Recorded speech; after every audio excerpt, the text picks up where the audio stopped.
اقرأ باسم ربك الذي خلق خلق الإنسان من علق اقرأ وربك الأكرم الذي علم بالقلم علم الإنسان ما لم يعلم۔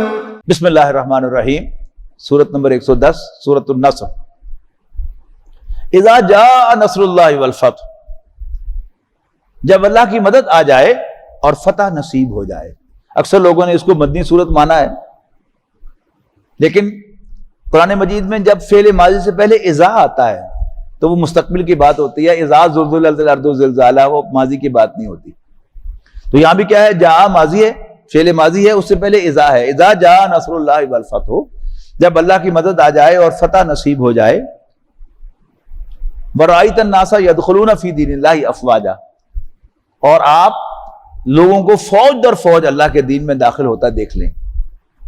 فَسَبِّحْ بِحَمْدِ رَبِّكَ وَاسْتَغْفِرْ،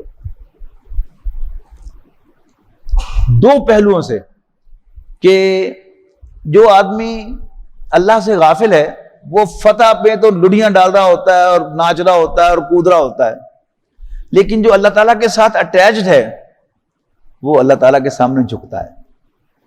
یعنی فتح مکہ کے روز رسول اللہ صلی اللہ علیہ وسلم کا سر اتنا جھکا ہوا تھا کہ آپ کی پیشانی مبارک جو تھی وہ آپ کی سواری کے ساتھ ٹچ ہو رہی تھی۔ That's the difference. تو جو اللہ والا ہے وہ اللہ تعالیٰ کی تسبیح کرے گا، اللہ کا شکرانہ ادا کرے گا۔ فَسَبِّحْ بِحَمْدِ رَبِّكَ، تو اپنے رب کے حمد کی تسبیح کرنا، اللہ تعالیٰ کی حمد کی تسبیح کرتے رہنا۔ وَاسْتَغْفِرْهُ، اور اللہ تعالیٰ سے بخشش مانگنا۔ إِنَّهُ كَانَ تَوَّابًا، بے شک اللہ تعالیٰ توبہ کا قبول کرنے والا ہے۔ یعنی خامیاں، کمیاں، کوتاہیاں، عام طور پر جب بھی ہمارے سامنے گناہ کا لفظ آتا ہے تو ہمارے سامنے صرف یعنی کوئی معروف معنوں میں اللہ کی نافرمانی یا کوئی بڑا گناہ جو ہے وہ آتا ہے، شراب پینا، بدکاری کرنا، جھوٹ بولنا، یہ گناہ آتے ہیں، زن باتیں۔ لیکن اس کو ایک براڈ اسپیکٹرم میں دیکھیے کہ what should have been done and what was done، کمی کوتاہی ہوگی نا اس میں۔ تو جو بھی اللہ والا ہے، جتنا اللہ تعالیٰ کے قریب ہے، اس کو ہمیشہ یہی محسوس ہوگا کہ نہیں، مزہ نہیں آیا، حق تو یہ ہے کہ حق ادا نہ ہوا۔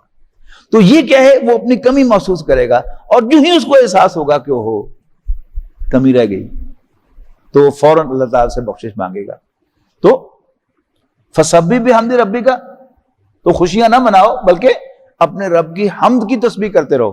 وَاسْتَغْفِرْهُ، اور اس سے بخشش مانگتے رہو۔ إِنَّهُ كَانَ تَوَّابًا، یقیناً وہ توبہ کا قبول کرنے والا ہے۔ وَيَشْفِ صُدُورَ قَوْمٍ مُّؤْمِنِينَ وَشِفَاءٌ لِّمَا فِي الصُّدُورِ وَإِذَا مَرِضْتُ فَهُوَ يَشْفِينِ